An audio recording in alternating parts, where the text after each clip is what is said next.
Morning dear students, आपने login किया है पीताम्बर एजुकेटर्स। और जैसा कि आप जानते हैं कि हम पढ़ रहे हैं बीएसटी के एग्जाम के लिए, बोर्ड एग्जाम के लिए। उसी सीरीज का ये सेकंड वीडियो है। प्रिंसिपल्स ऑफ मैनेजमेंट हम पढ़ रहे थे। पिछले वीडियो में हमने फ्यूल के प्रिंसिपल्स ऑफ मैनेजमेंट को पढ़ा था और आज के वीडियो में हम बात करने वाले हैं Taylor's scientific principles of management की। तो देखते रहिए इस वीडियो को टिल एंड एंड क्लियर करिए अपने सारे कॉन्सेप्ट्स इस टॉपिक से रिलेटेड। फिलहाल इन शॉर्ट हम बात करने वाले हैं एफ.डब्ल्यू. टेलर की, यानी जो टेलर है उनका नाम एफ.डब्ल्यू. टेलर था, यानी फेडरिक विल्सन टेलर। अगर हम टेलर की बात करें तो इनको commonly father of scientific management कहा जाता है। इनकी अगर हिस्ट्री में हम जाएं तो he was born in the year 1856 in USA. ये 1856 में पैदा हुए थे यूएसए में। And he started his career as an operator in a small machine making shop. एक छोटी सी शॉप में जहाँ मशीन्स बनती थी वहाँ पर इन्होंने अपना करियर शुरू करा 1870 में। And then he became chief engineer in Midvale steel work in 1884। यानी जब वो 28 ईयर्स के थे तो उस समय वो चीफ इंजीनियर की पोजीशन में पहुंच चुके थे। मिडवेल स्टील वर्क कंपनी एक थी उसमें। देन वहाँ पर ही उन्होंने सीरीज ऑफ एक्सपेरिमेंट कंडक्ट करना शुरू करा और लगातार ये 2 डेकेड्स तक चलता रहा। Then after that Midvale steel work जो थी यानी फैक्ट्री थी उसको उन्होंने छोड़ा और वो चले गए बेथलेम स्टील कंपनी में, जहाँ पर उन्होंने अपने साइंटिफिक मैनेजमेंट के जो ये प्रिंसिपल्स थे इनको अप्लाई करा, इंट्रोड्यूस करा। लेकिन वहाँ पर उन्हें बहुत ही ज़्यादा जो ऑपोजिशन था वो झेलना पड़ा of both workers and management. And ultimately in the year 1901 उनको वहाँ से टर्मिनेट कर दिया गया। तो अगर हम बात करें साइंटिफिक मैनेजमेंट के प्रिंसिपल्स की तो इसका एक सिंपल सा फंडा था। टेलर का कहना ये था कि भाई जो ट्रेडिशनली अब तक मैनेजमेंट होता आया है चीज़ों का फैक्ट्री लेवल पे या कहीं पे भी, वो रूल ऑफ थंब के बेसिस पे था। रूल ऑफ थंब का मतलब है कि आप hit and miss method follow कर रहे थे। आपने किसी एक्टिविटी को करना है, आपने ट्रायल मारा, वो सही हो गया तो सही है, अगर वो गलत हो गया तो गलत है। यानी वहाँ पे कहीं से कहीं तक कोई लॉजिकल अप्रोच नहीं थी। तो टेलर का कहना यह था कि whenever you are doing some sort of work, specially in case of management of a factory, तो वहाँ पर जब भी आप रूल्स अप्लाई करेंगे, रेगुलेशंस अप्लाई करेंगे, कुछ भी एक्टिविटी आप परफॉर्म करेंगे तो it should have some logical base. उसका कोई ना कोई लॉजिकल बेस होना चाहिए। एंड जैसा कि हम पहले वीडियो में इससे पहले पढ़ चुके हैं कि जो भी प्रिंसिपल्स ऑफ मैनेजमेंट है वो साइंटिफिकली डेवलप्ड है। तो यहाँ पे टेलर का कहना भी ये था कि भाई आप कोई भी एक्टिविटी अगर कर रहे हैं तो वो साइंटिफिक लॉजिक के साथ होनी चाहिए और साइंटिफिकली डेवलप्ड होनी चाहिए। ऐसा नहीं कि आप तुक्का मार रहे हैं, काम हो गया तो सही है, नहीं हुआ तो फिर वेस्टेज ऑफ रिसोर्सेज है। He contributed to the management of factory system production. इनका जो मेन कॉन्ट्रीब्यूशन है वो फैक्ट्री सिस्टम ऑफ प्रोडक्शन जो है उसमें और फैक्ट्री सिस्टम ऑफ मैनेजमेंट में जो है इनका ज़्यादा फोकस यानी रहा है। देन बात करते हैं scientific management means applying standardized methods and means to increase the output quality along with reduction in cost and wastage of resources. तो इनका एक फोकस ये भी था कि भाई स्टैंडर्डाइज मेथड्स का मतलब था कि साइंटिफिकली डेवलप्ड मेथड है और उनके कुछ स्टैंडर्ड्स हैं, यानी कि ये मेथड जो है अगर हम अप्लाई करेंगे तो हमें इससे ये रिजल्ट मिलेगा। उस बेसिस पे इन्होंने इनको डेवलप किया और मेन फोकस ये था कि आउटपुट को इंक्रीज करना है along with increase in quality, यानी कि आपने आउटपुट भी बढ़ानी है प्रोडक्शन की, क्वालिटी भी इंप्रूव करनी है अपने गुड्स की, साथ ही साथ कॉस्ट रिड्यूस करनी है और रिसोर्सेज के वेस्टेज को भी रोकना है। It means knowing exactly what you want men to do and seeing that they do it in the best and cheapest way। कई बार ये एक लाइन मतलब 1 मार्क्स के क्वेश्चन में भी ऐसा आ जाता है, कई बार उससे ज़्यादा में भी आ सकता है। हो सकता है आपको सिर्फ ये स्टेटमेंट दी और पूछा गया हो इसके बारे में कि क्या है। इसका सिंपल सा मतलब ये था कि टेलर ने ये कहा कि भाई साइंटिफिकली अगर हम डेवलप करेंगे रूल्स को, प्रिंसिपल्स को, तो उस समय ये भी पता रहेगा पहले से, यानी हम जब प्लानिंग स्टेज में चल रहे होंगे हमें पता होगा कि हम क्या चाहते हैं, हमारे पास जो ह्यूमन रिसोर्स है उससे हम क्या करवाना चाहते हैं। और जब वो करेगा उस चीज़ को देन आप उसको इवेल्युएट भी कर सकते हो, देख सकते हो कि वो उसको बेस्ट वे में करे एंड साथ ही साथ चीपेस्ट वे में, यानी कि कॉस्ट जो है वो भी आपकी अंडर कंट्रोल रहनी चाहिए और कम से कम कॉस्ट में वो चीज़ हो जानी चाहिए। तो ये सब कहाँ से होगा? ये तभी होगा जब अपने लॉजिकल थिंकिंग के थ्रू कुछ बेसिस बनाए होंगे और उनके बेसिस पे ही आप अपनी एक्टिविटीज़ को प्लान कर रहे होंगे। Then it focuses on the replacement of rule of thumb by scientific method. ये अभी मैं ऑलरेडी बता चुका हूँ कि इनका मेन फोकस यही था कि भाई जो रूल ऑफ थंब है यानी तुक्का मारने वाला जो हमारा हिट एंड मिस मेथड है उसको रिमूव करना है और साइंटिफिक अप्रोच लेके चलनी है कि हम अगर इस फॉर्मूले को अप्लाई कर रहे हैं तो उसका जो आउटकम है वो क्या होगा। और यही प्रिंसिपल्स ऑफ मैनेजमेंट है, यानी उनके बीच में कॉज एंड इफेक्ट रिलेशनशिप है। अगर आप एक प्रिंसिपल को अप्लाई करते हैं तो उसका जो इफेक्ट होगा वो आपको ऑलरेडी पता होता है कि मतलब कॉज क्या है एंड देन इफेक्ट क्या है। तो ये सारी चीज़ें जो है प्रिंसिपल ऑफ मैनेजमेंट हमें बताते हैं। और अगर हम बात करें ट्रेडिशनल अप्रोच की तो साइंटिफिक जो प्रिंसिपल्स ऑफ मैनेजमेंट या प्रिंसिपल्स ऑफ मैनेजमेंट को इवॉल्व करने के पीछे जो रीज़न था वो क्या था, टेलर ने ये चीज़ ऑब्जर्व करी थी कि जो यानी कि इससे पहले यानी जब टेलर के टाइम पे यानी ये प्रिंसिपल्स बनाने से पहले या इनको डेवलप करने से पहले ये ऑब्जर्व करा गया था कि एक कोई भी लॉजिकल अप्रोच फॉलो नहीं हो रही थी। जब भी कुछ वर्क करवाना होता था तो जो मैनेजर्स होते थे वो क्या करते थे, रैंडमली कुछ भी जो चीज़ें थी वो सिचुएशन में अकॉर्डिंगली अप्लाई कर देते थे, क्योंकि वहाँ पे कोई भी ऐसा कोई लॉजिकल अप्रोच था नहीं। तो होता क्या था, इक्विपमेंट हो, मेथड्स हो, टेक्निक्स हो, वो रैंडम बेसिस पे अप्लाई किए जाते थे और उनमें चेंजेस करते रहते थे। यानी कि अगर इस पर रिजल्ट नहीं मिला तो चलो next plan B option use करते हैं, हम उसको यूज़ कर लेंगे। अगर प्लान बी भी नहीं वर्क करता तो प्लान सी यूज़ कर लेंगे। तो अकॉर्डिंगली ऐसे चल रहा था। तो उससे क्या होता था कि रिसोर्सेज का मिसयूज होता था और वेस्टेज भी होता था, और साथ ही साथ ये एक अनइकोनॉमिकल अप्रोच थी। तो उसी को रिप्लेस करने के लिए टेलर ने सजेस्ट करे साइंटिफिक प्रिंसिपल्स ऑफ मैनेजमेंट। अब हम बात करते हैं first principle of scientific management की, that is science not a rule of thumb. F W. Taylor ने जैसा कि कहा था कि जो भी अप्रोच होनी चाहिए to perform a work, it should be logical and scientific, यानी कि हिट एंड मिस मेथड नहीं होना चाहिए। तो इसी सीरीज में एफ.डब्ल्यू. टेलर कहना यह था कि there is only one best method to do a particular work, यानी कि कोई भी एक काम करने का कोई भी काम करने का तरीका होता है, हो सकता है कि बहुत सारे उसके वेज होंगे उस चीज़ को परफॉर्म करने के लिए, लेकिन there is only one best method, यानी उस काम को करने के लिए सिर्फ और सिर्फ एक ही बेस्ट मेथड होता है जिससे कि मैक्सिमम एफिशिएंसी जो है वो अचीव करी जा सकती है। अब एफ.डब्ल्यू. टेलर ने ये कहा था कि ये वन बेस्ट मेथड कैसे आएगा, तो उसके लिए आपको करनी पड़ेगी स्टडी, यानी साइंटिफिक स्टडी एंड एनालिसिस, कि आप स्टडी करोगे, एक्सपेरिमेंट्स करोगे और फिर एनालाइज करोगे उस डेटा को, और उसके बेसिस पे ही आप रूल्स बनाओगे या प्रिंसिपल्स बनाओगे, या आप कह सकते हो किसी काम को करने का एक जो मेथड है वो आप डेवलप करोगे।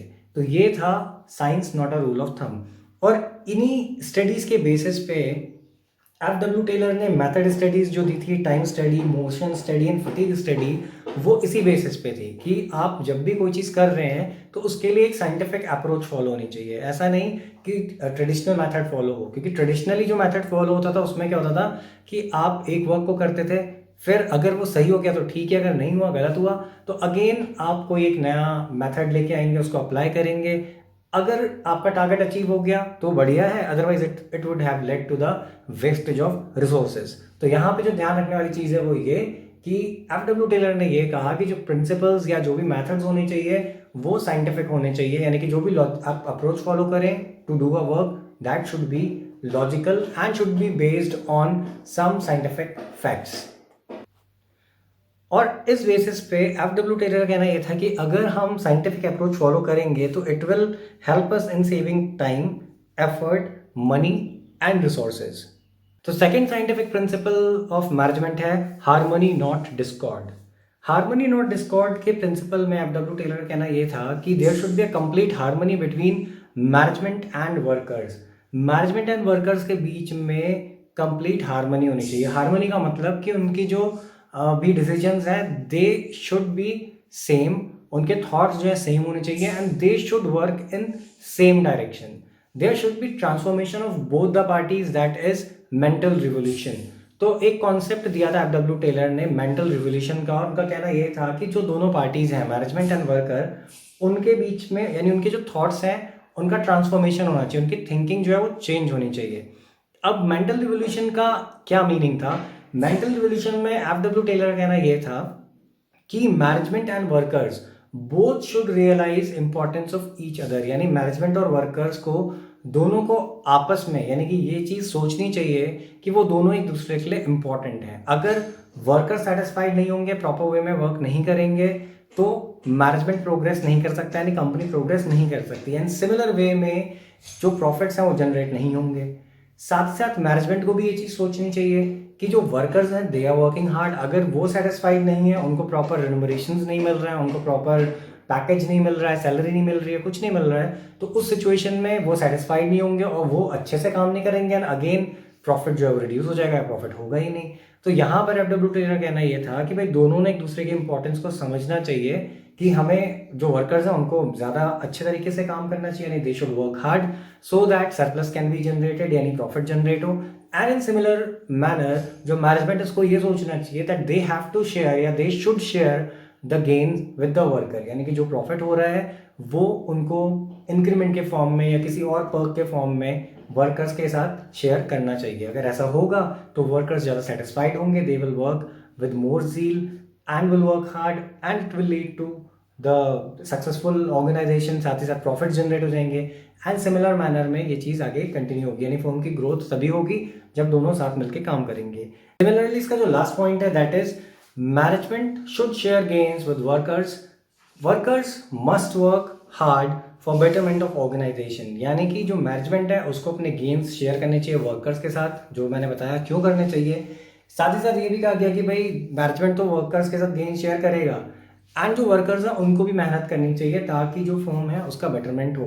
तो एफडब्ल्यू टेलर कहना ये था कि जो प्रोस्पेरिटी ऑफ फर्म है वो लिंक्ड है विद द वर्कर्स। अगर आप चाहते हैं, यानी अगर मैनेजमेंट चाहता है कि फर्म जो है वो ग्रो करे, तो उसके लिए उनको वर्कर्स की ग्रोथ को भी ध्यान में रखना पड़ेगा, यानी वर्कर्स को भी इतनी अपॉर्चुनिटी देनी पड़ेगी, उनको सेटिस्फाई करना पड़ेगा, जिसके बेसिस पे जब वर्कर्स ग्रो करेंगे तभी फर्म ग्रो करेगी। अदरवाइज एफडब्ल्यू टेलर ने ये कहा था कि ये जो प्रॉस्पेरिटी है फर्म की, ये लॉन्ग लास्टिंग टर्म में जो है कैरी ऑन नहीं हो सकती अगर वर्कर्स के बेटरमेंट पे ध्यान ना दिया जाए तो।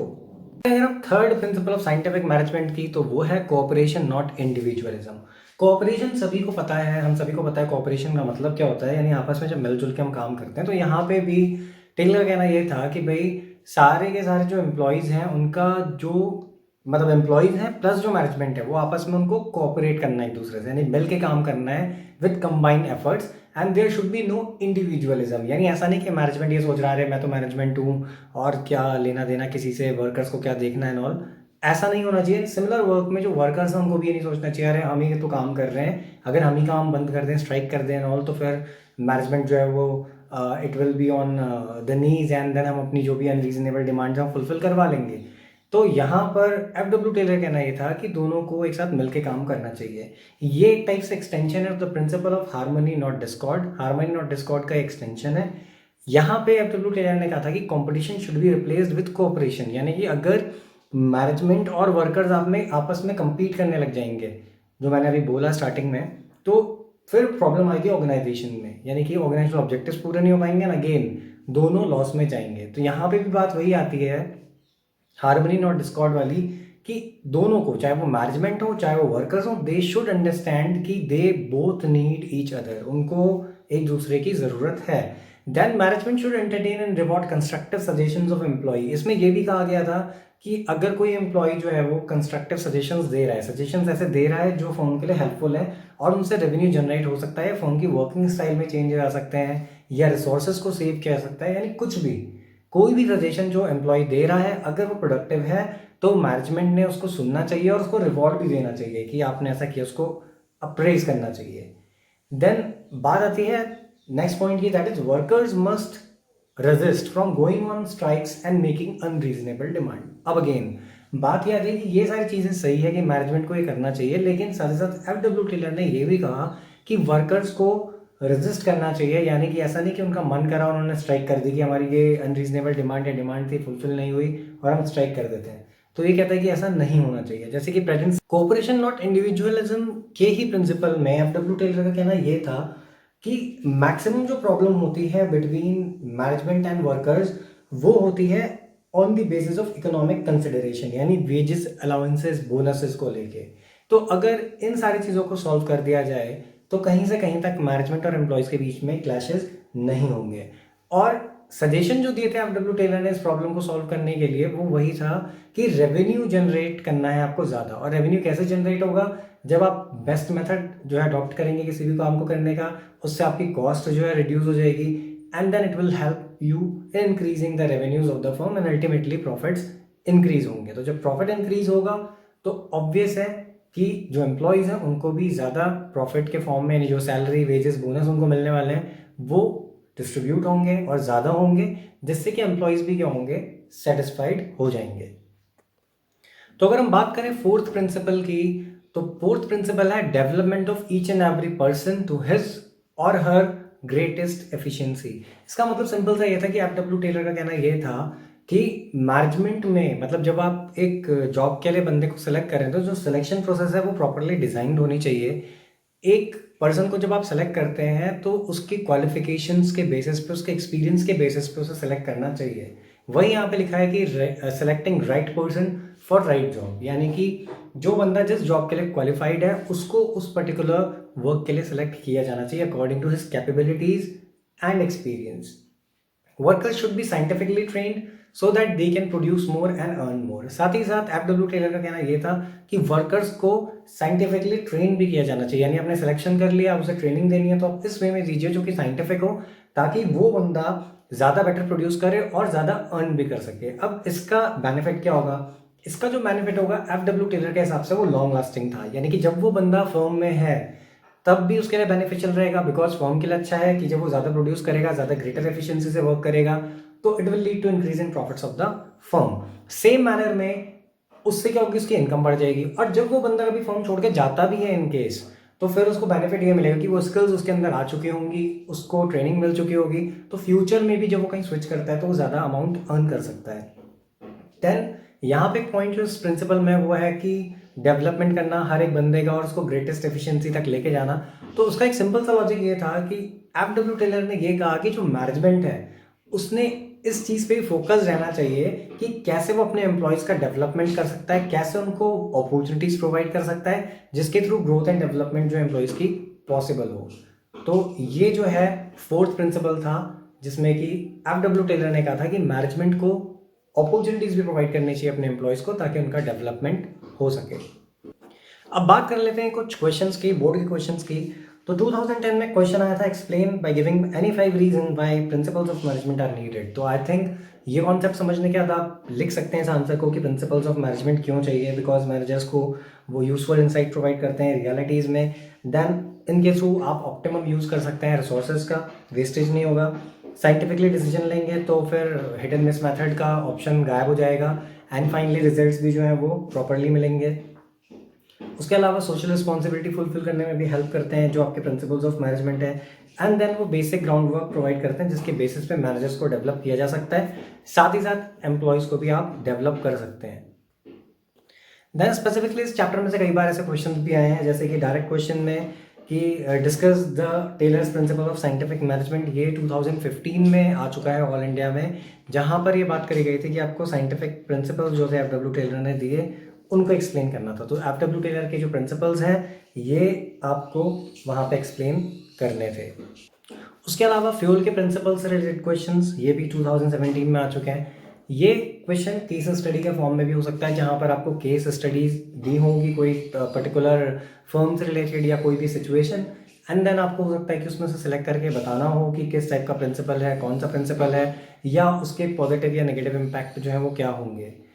अब कई बार हम ये एज्यूम करके चलते हैं कि केस स्टडीज़ जो हैं वो लॉन्ग आंसर्स में होंगे, लेकिन कई बार क्या होता है जो छोटे छोटे क्वेश्चंस होते हैं उनमें भी कई बार केस स्टडी होती है और उसके बेसिस पे आपको कुछ एक एक्सट्रैक्शन उसमें से निकालना होता है, एंड देन उसके बेसिस पे आप आंसर्स लिखते हैं। तो इस चीज़ का भी आप ध्यान रखें कि आपको हर एक टेक्निक को, हर एक प्रिंसिपल को अच्छे से पढ़ना है, समझना है, एंड देन अपने माइंड में उस चीज़ को रिटेन भी करके रखना है कि हाँ क्या हुआ था। इसके लिए आप उनको रिलेट कर सकते हैं किसी भी चीज़ से, किसी एग्जाम्पल के थ्रू या लॉजिकली सोच कर। आप अगर उसके बारे में सोचेंगे, समझेंगे कि क्यों हो रहा है, क्या हो रहा है, देन ईजिली वो आपको आपके मतलब माइंड में रहेगा एंड आप एग्जाम में अच्छी तरीके से उसको लिख पाएंगे। आई होप ये कॉन्सेप्ट आपको अच्छे से समझ में आया होगा।